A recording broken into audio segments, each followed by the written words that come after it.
ಕೆಲವೇ ಕ್ಷಣಗಳಲ್ಲಿ ಮಂಜುನಾಥ್ ರಾವ್ ಅಂತ್ಯಕ್ರಿಯೆ ನಡೆಯಲಿದೆ. ಚಿತಾಗಾರಕ್ಕೆ ಬಂದಿದೆ ಮಂಜುನಾಥ್ ರಾವ್ ಮೃತದೇಹ. ಶಿವಮೊಗ್ಗದ ರೋಟರಿ ಚಿತಾಗಾರದಲ್ಲಿ ಅಂತ್ಯ ಸಂಸ್ಕಾರ ನೆರವೇರುತ್ತೆ. ಶಿವಮೊಗ್ಗ ಮೂಲದ ಮಂಜುನಾಥ್ ರಾವ್ ಉಗ್ರರ ಗುಂಡಿಗೆ ಬಲಿಯಾಗಿದ್ದಾರೆ. ಚಿತಾಗಾರಕ್ಕೆ ತೆಗೆದುಕೊಂಡು ಬಂದಿದ್ದಾರೆ ಮೃತದೇಹವನ್ನು. ಕೆಲವೇ ಕ್ಷಣಗಳಲ್ಲಿ ಅಂತ್ಯಕ್ರಿಯೆ ನಡೆಯುತ್ತೆ. ರೋಟರಿ ಚಿತಾಗಾರದಲ್ಲಿ ಸದ್ಯಕ್ಕೆ ಅವರ ಮೃತದೇಹವನ್ನು ತರಲಾಗಿದೆ.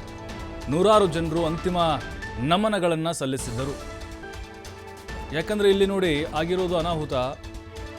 ಬೇರೆ ಕಾರಣಗಳಿಗೋಸ್ಕರ ಮೃತಪಟ್ಟಿದ್ರೆ ಬಹುಶಃ ದೊಡ್ಡ ಸಂಖ್ಯೆಯಲ್ಲಿ ಜನಗಳು ಅಲ್ಲಿ ಬರ್ತಾ ಇರಲಿಲ್ಲ, ಅವ್ರ ಸಂಬಂಧಿಕರು, ಆಪ್ತರು. ಆದರೆ ಉಗ್ರರ ದಾಳಿಗೆ ಬಲಿಯಾದಂಥವರು ಮಂಜುನಾಥ್ ರಾವ್ ಅಂಥೇಳಿ ಒಂದು ರೀತಿ ಇಲ್ಲಿ ದೇಶಾಭಿಮಾನವೂ ಕೂಡ ಬರ್ತಾ ಇದೆ. ಜೊತೆಗೆ ಹಿಂದೂ ಅಂತ ಹೇಳಿ ಹೊಡೆದಿರೋದಕ್ಕೂ ಕೂಡ ಬಹಳ ದೊಡ್ಡ ಆಕ್ರೋಶ ವ್ಯಕ್ತವಾಗ್ತಾ ಇದೆ. ಹಾಗಾಗಿ ಸಾರ್ವಜನಿಕರು ದೊಡ್ಡ ಮಟ್ಟದಲ್ಲಿ ಅಲ್ಲಿ ಸೇರಿದ್ದರು, ಅಂತಿಮ ದರ್ಶನವನ್ನು ಪಡೆದಿದ್ದಾರೆ. ರೋಟರಿ ಚಿತಾಗಾರದಲ್ಲಿ ಸದ್ಯಕ್ಕೆ ಮೃತದೇಹವನ್ನು ತಂದಿದ್ದಾರೆ. ಇನ್ನೇನು ಕೆಲವೇ ಕ್ಷಣಗಳಲ್ಲಿ ಅಂತ್ಯ ಸಂಸ್ಕಾರ ನೆರವೇರುತ್ತೆ. ಮೃತದೇಹದ ಮೆರವಣಿಗೆಯನ್ನು ಕೂಡ ನಡೆಸಲಾಯಿತು. ಆ ಸಂದರ್ಭದಲ್ಲಿ ಸಾರ್ವಜನಿಕರು ಅಂತಿಮ ದರ್ಶನವನ್ನು ಪಡೆದಿದ್ದಾರೆ. ಶಿಕ್ಷಣ ಸಚಿವ ಮಧು ಬಂಗಾರಪ್ಪ ಸೇರಿದಂತೆ ಸಾಕಷ್ಟು ಜನ BSY ಕುಟುಂಬಸ್ಥರು ಎಲ್ಲರೂ ಕೂಡ ಅಂತಿಮ ದರ್ಶನವನ್ನು ಪಡೆದರು. ಸಾರ್ವಜನಿಕರು ಈ ಸಂದರ್ಭದಲ್ಲಿ ಮಂಜುನಾಥ್ ರಾವ್ ಅವರ ಈ ಸಾವಿಗೆ ನ್ಯಾಯ ಸಿಗಬೇಕು ಅನ್ನುವಂತಹ ಒತ್ತಾಯವನ್ನು ಮಾಡ್ತಾಯಿದ್ರು. ಅವರ ಮಗ ಮತ್ತು ಅವರ ಹೆಂಡತಿ ನೋಡ್ತಾ ಇದ್ದೀವಿ ನಾವು.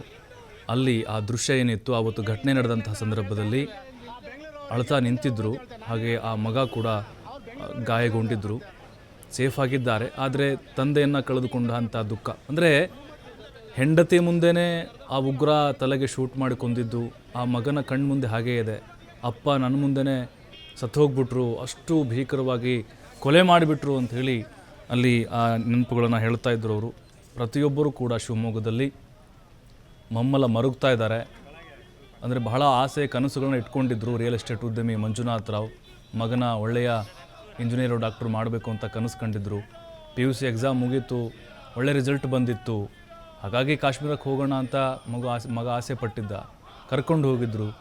ಇನ್ನೇನು ಬರಬೇಕಾಗಿತ್ತು 2-3 ದಿನದಲ್ಲಿ. ಅಷ್ಟರೊಳಗಡೆ ಆ ರಕ್ತ ಪಿಪಾಸುಗಳ ದಾಳಿಗೆ ಮಂಜುನಾಥ್ ರಾವ್ ಬಲಿಯಾಗಿಬಿಟ್ರು. ಈಗ ಅವರ ಹೆಂಡತಿ ಗಂಡನನ್ನು ಕಳೆದುಕೊಂಡು ವಿಭ್ರಾಂತರಾಗಿದ್ದಾರೆ. ಹಾಗೆ ಆ ಮಗ ತಂದೆಯನ್ನು ಕಳೆದುಕೊಂಡ ನೋವಿನಲ್ಲಿದ್ದಾರೆ.